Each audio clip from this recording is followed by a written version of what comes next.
Today's topic is one that's got a lot of Samsung fans seriously frustrated. Once again, it looks like Samsung is giving some of its best tech to other brands instead of keeping it for the Galaxy S26 Ultra. So here's what's going on. According to leaker Ice Universe, Samsung Electronics has created a brand new custom 200-megapixel ISOCELL HQB sensor for Vivo. Yep, not for its own Galaxy Ultra flagship, but for Vivo's upcoming X300 series. The standard X300 will reportedly use it as the primary camera, while the X300 Pro will get it for the telephoto lens.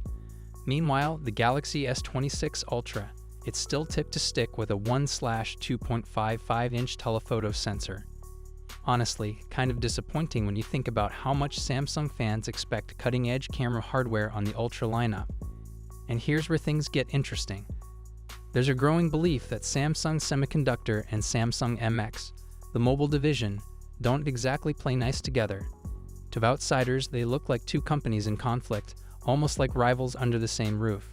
Some even argue that if Samsung MX were an independent company, Galaxy phones would probably ship with far better hardware than they do today.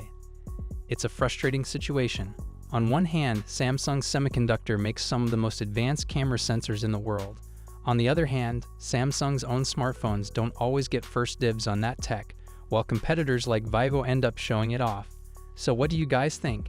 Should Samsung prioritize its own Galaxy phones first before selling these sensors to competitors?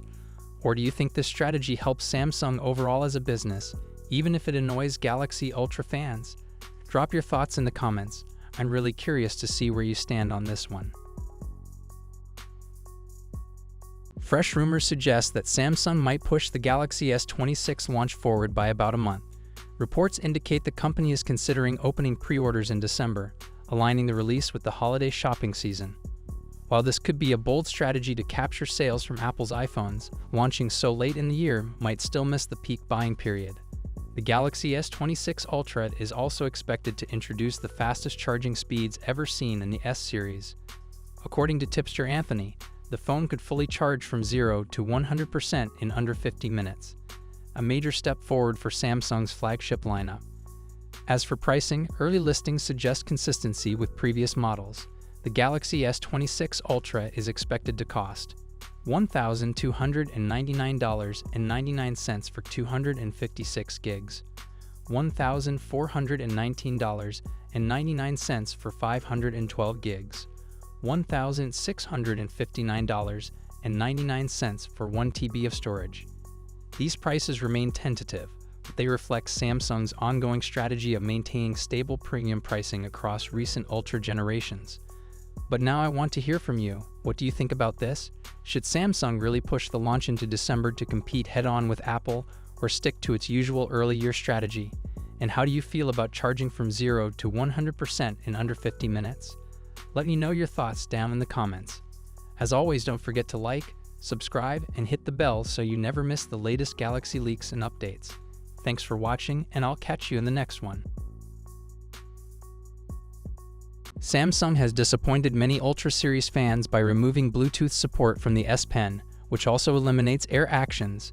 Now, a rumor has been circulating from leaker PandaFlash on X, suggesting that Samsung is planning to drop the traditional digitizer from the upcoming Galaxy S26 Ultra.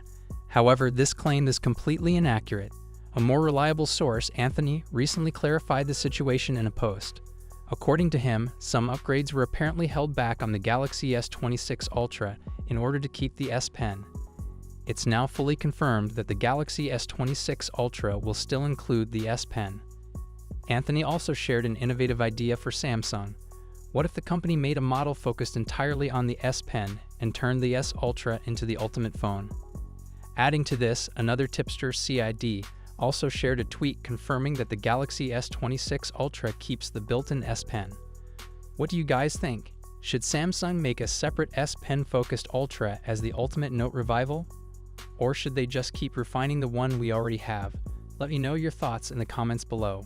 And as always, don't forget to like, subscribe, and hit the bell icon so you don't miss the latest Samsung updates. Thanks for watching, and I'll see you in the next one. We're now going to run through the full specs, design, and expected pricing to help you decide which one is right for you, so hit subscribe now, and let's dive right into it. First up, the standard Galaxy S26. It's coming with a 6.2-inch dynamic A&O LED display with improvements in brightness and color accuracy. We get a 120Hz display with HDR10+ and a resolution of 1080x2340. The display will be protected by Gorilla Glass Victus 3. For selfies, it has a 12-megapixel punch-hole camera. On the rear, there's a triple camera setup consisting of a wide, ultra-wide, and telephoto, but the exact sensors are still unknown.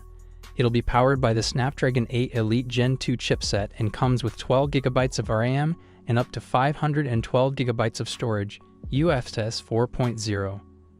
The battery is a 4000 mAh unit with 25 dV fast charging and 15 dV wireless charging. It will also support 5G, Bluetooth 5.4, Wi-Fi 7, and ultra-wideband support. The phone will launch with One UI 8 based on Android 16 and is expected to start at around $800 in January 2026. Next, we have the Samsung Galaxy S26 Plus, which may also be known as the S26 Edge. This one will come with a 6.7-inch dynamic A&O LED display with similar improvements in brightness and color accuracy. You'll get a 120Hz display, HDR10+, and a resolution of 1440x3120, protected by Gorilla Glass Victus 3. There's a 12-megapixel punch-hole camera for selfies. The rear setup includes a dual camera system with a wide and an ultra-wide camera, though the exact sensors are still under wraps.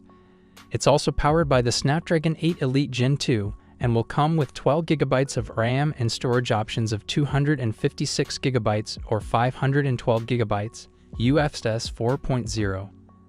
The battery is a 4900 mAh unit with 45 dV fast charging and 15 dV wireless charging. It will support 5G, Bluetooth 5.4, Wi-Fi 7, and ultra-wideband. This model will launch with One UI 8 based on Android 16 and is expected to be priced from $1,000 in January 2026. Finally, we have the premium model, the Samsung Galaxy S26 Ultra. This one features a 6.9-inch dynamic A&O LED display, again with improvements to brightness and color accuracy, 120Hz refresh rate, and HDR10+, with a resolution of 1440x3120, and it will be protected by Gorilla Glass Armor 3. There have been reports suggesting that this could feature the first ever under-display camera on an S-series phone, likely an 8-megapixel under-display selfie camera. On the rear, it will come with a quad camera setup featuring wide, ultra-wide, telephoto, and periscope lenses, but the exact sensors are still unknown. The phone will be powered by the Snapdragon 8 Elite Gen 2 in all regions and will come with 12GB of RAM and up to 1TB of storage, UFS 4.0. It's packing a 6000 mAh battery with significant improvements to fast charging. As expected, it will also support 5G, Bluetooth 5.4, Wi-Fi 7, and ultra-wideband. The S26 Ultra will launch with One UI 8 based on Android 16 and is expected to start at $1,300 in January 2026. Overall, it's looking like the Samsung Galaxy S26 series is going to be an exciting release, especially if the Ultra becomes the first S-series phone to feature the under-display camera. Samsung seems to be continuing their strategy of improving and refining their phones, rather than completely redesigning them for the sake of it. And just like all new phones, there will be a major emphasis on software, with AI playing a huge role in the user experience. The launch is still a bit far off, but we can expect plenty of information to leak as we approach the release date. Make sure you're subscribed so you don't miss out on the latest updates.